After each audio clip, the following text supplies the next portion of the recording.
Hiring season started. చాలా మంది అనుకోవటం ఏంటంటే జనవరి, ఫిబ్రవరి, మార్చ్ మంత్లో హైరింగ్ ఎక్కువ అనుకుంటారు. బట్ అసలు సిసలైన hiring May to August month. ఇది చాలా మందికి తెలియదు, ఎవరు చెప్పరు, చాలా తక్కువ మందికి తెలుసు. ఆల్రెడీ కంపెనీలో వర్క్ చేస్తున్న ఎంప్లాయీస్ మీన్స్ ఎగ్జిస్టింగ్ ఎంప్లాయీస్ మాత్రమే ఐడియా ఉంటుంది.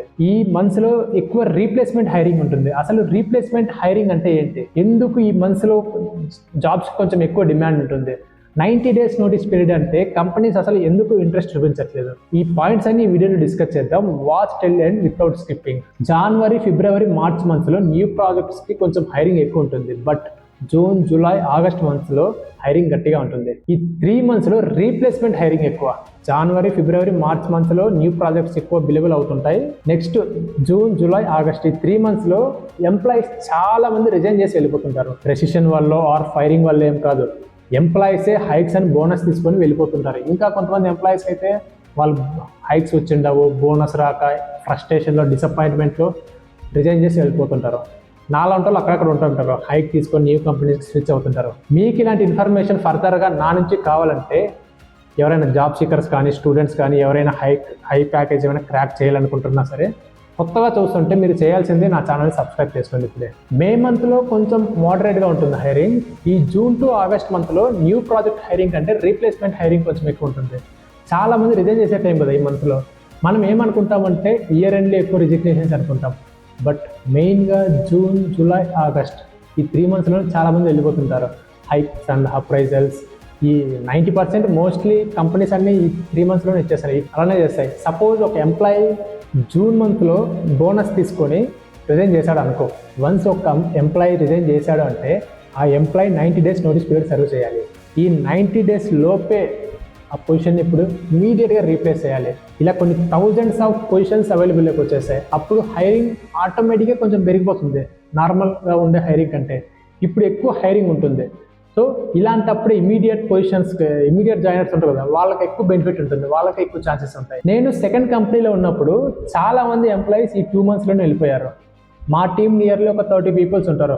Both front and back and testing teams, sub teams అన్ని కలిపి ఒక 30 people స్ట్రెంగ్త్ ఉంటారు. అందులో 40 to 50% people అదే మంత్లో వెళ్ళిపోయారు. అంటే ముందే ప్రీ ప్లాన్డ్గా ఉన్నారు హైక్స్ తీసుకొని వెళ్ళిపోవాలని. నేను ఆ మంత్లోనే నియర్లీ వీక్ ఒక 2 farewell parties తీసుకున్నా. నాకే అనిపించింది, అరే ఏంటి ఇలా ఉన్నారు, ఇలా వరుస పెట్టి వెళ్ళిపోతున్నారని. నా కొలీగ్స్తో కూడా ఇదే డిస్కస్ చేశా. ఆ తర్వాత నాకు అర్థమైంది, ఓహో ఇయర్ స్టార్టింగ్ అండ్ ఇయర్ ఎండింగ్లో ఎవరేం రిజైన్ చేయరు, ఇయర్ మిడ్ సీజన్లోనే వెళ్ళిపోతారు ఎక్కువ మిడ్ సీజన్లో అని. మా ఎక్స్ కొలీగ్స్ కూడా వాళ్ళు స్విచ్ అవ్వడం కూడా చాలా పెద్ద పెద్ద ప్యాకేజ్కి, మంచి ప్రొడక్ట్ కంపెనీస్కి అయితే స్విచ్ అయ్యారు. మీకు ఏమైనా డౌట్స్ ఉన్నా సరే కమెంట్ సెక్షన్లో కమెంట్ చేయండి. ప్రతి కామెంట్ నేను చదువుతాను. నేను ఇస్తున్న ఇన్ఫర్మేషన్ వాల్యూ అనిపిస్తే జస్ట్ ఒక లైక్ చేయండి వీడియోని, మన ఛానల్కి హెల్ప్ అవుతుంది. చాలా మందికి పెద్ద ప్రాబ్లం 90 days నోటీస్ పీరియడ్ అంటే కాల్స్ రావట్లేదు పెద్దగా. జాబ్స్ అప్లై చేస్తుంటాం కదా నౌకరీ, లింక్డ్ఇన్లో.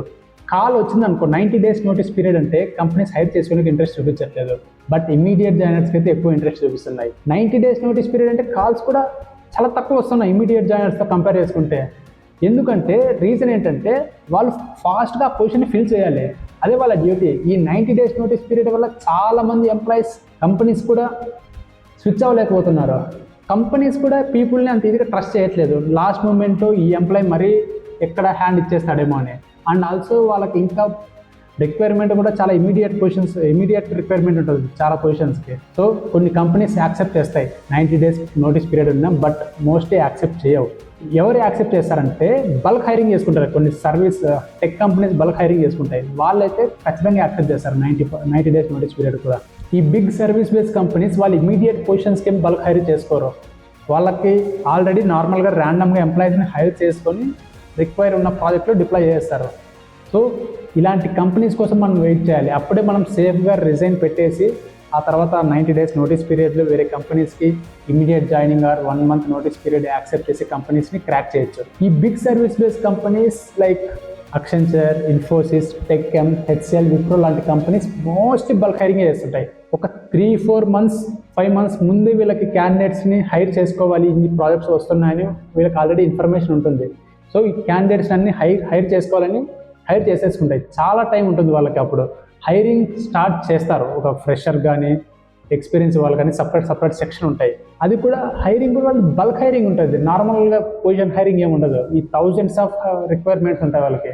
థౌజండ్స్ ఆఫ్ ఎంప్లాయీస్ని హైర్ చేసుకొని నెక్స్ట్ ప్రాజెక్ట్లో డిప్లాయ్ చేస్తారు. ఈ లిమిటెడ్ ఎంప్లాయీస్ అయితే చేసుకోరు. ఇది కూడా ఒక టైప్ ఆఫ్ మనకి వరం. ఈ సర్వీస్ బేస్డ్ కంపెనీస్ ఉండటం కూడా చాలా మందికి ఒక వరం. ఇలాంటి కంపెనీస్ ఉండటం వల్లే మనం సేఫ్గా రిజైన్ చేయగలుగుతున్నాం, వేరే కంపెనీస్ క్రాక్ చేయగలుగుతున్నాం. లేకుంటే వేరే నార్మల్ కంపెనీస్ యాక్సెప్ట్ చేయట్లేదు 90 days అంటుంటే.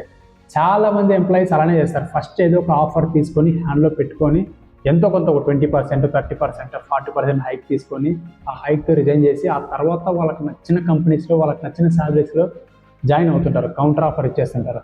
మరి అలా అని ఈ జూన్, జూలై, ఆగస్ట్ ఈ 3 monthsలో ఒకటే హైరింగ్ ఉంటుందా అంటే అలా ఏం లేదు. హైరింగ్ అనేది మంత్స్తో సంబంధం లేకుండా ఉంటుంది. ఎవరైనా మీకు ఇలా చెప్పారనుకో నమ్మద్దు. హైరింగ్ అనేది మంత్లో సంబంధం ఉండదు, 24/7 ఉంటుంది. బట్ ఈ పర్టికులర్ మంత్స్లో హైరింగ్ కొంచెం ఎక్కువ ఉంటుంది. జనవరి, ఫిబ్రవరి మంత్స్లో ఆ మంత్లో కొంచెం హైరింగ్ ఉంటుంది ఆబ్వియస్లీ. రిమైనింగ్ మంత్లో కొంచెం తక్కువ ఉంటుంది అంతే. ఎగ్జాంపుల్గా లాస్ట్ ఇయర్ డిసెంబర్ మంత్ ఎండ్లో మీన్స్ 2025 ఇయర్ ఎండ్లో చాలా ప్రాజెక్ట్స్ కంప్లీట్ అయి ఉంటాయి. ఎంప్లాయీ కాంట్రాక్ట్ ఎండ్ ఉంటుంది. పొజిషన్స్ కూడా చాలా ఖాళీగా ఉంటాయి. రెసిషన్ జరిగి ఉంటుంది. ఇలా చాలా జరిగింటుంది ఇయర్ ఎండ్లో. జనవరిలో న్యూ ప్రాజెక్ట్స్ వచ్చినప్పుడు అవేమి ఇమీడియట్గా ఏం స్టార్ట్ అవ్వవు. క్యాండిడేట్స్ని అసైన్ చేసుకొని వాళ్ళకి ట్రైనింగ్ ఇచ్చి అలగేట్ చేయాలి. హైరింగ్ చాలా ఉంటుంది ఆ టైంలో. ఇంకా న్యూ ప్రాజెక్ట్స్ వెంటనే బిలబుల్ కూడా అవ్వవు. కొంచెం టైం పట్టుద్ది. ఫిబ్రవరి, మార్చ్ మంత్ వరకు కూడా టైం పట్టుద్ది. క్యాండిడేట్స్ కావాల్సి వస్తుంది. అప్పుడు ఫిబ్రవరి, మార్చ్ అంతా హైరింగ్ అయితే నడుస్తూనే ఉంటుంది నాన్ స్టాప్గా. కొన్ని న్యూ ప్రాజెక్ట్స్కి అయితే స్క్రాచ్ నుంచి బిల్డ్ చేయాలి. వాళ్ళకు కూడా న్యూ క్యాండిడేట్స్ కావాలి. ఇంకా ఎవరైనా ప్రిపరేషన్ స్టార్ట్ చేయాలి అనుకుంటే కంటిన్యూ చేయండి. రీప్లేస్మెంట్ హైరింగ్ అయితే షూర్గా ఉంటుంది. ఓన్లీ జనవరి, ఫిబ్రవరి, మార్చ్ మంత్లో ఒకటే హైరింగ్ అనేది అది ఒక పెద్ద అబద్ధం. హైరింగ్ ఉంటుంది. డెవలపర్ రోల్స్కి అయితే హైరింగ్ అయితే ఎక్కువ ఉంటుంది అదర్ రోల్స్తో కంపేర్ చేస్తే. బట్ ఫ్రెషర్స్ అయితే కొంచెం కష్టపడాలి, వెయిట్ చేయాలి. వాళ్ళకి రిక్వైర్మెంట్ కూడా చాలా తక్కువ ఉంటుంది. దానికైతే ఎవరు ఏం చేయలేరు. చాలా కంపెనీస్ ఓన్లీ ఎక్స్పీరియన్స్ వాళ్ళనే కావాలనుకుంటాయి.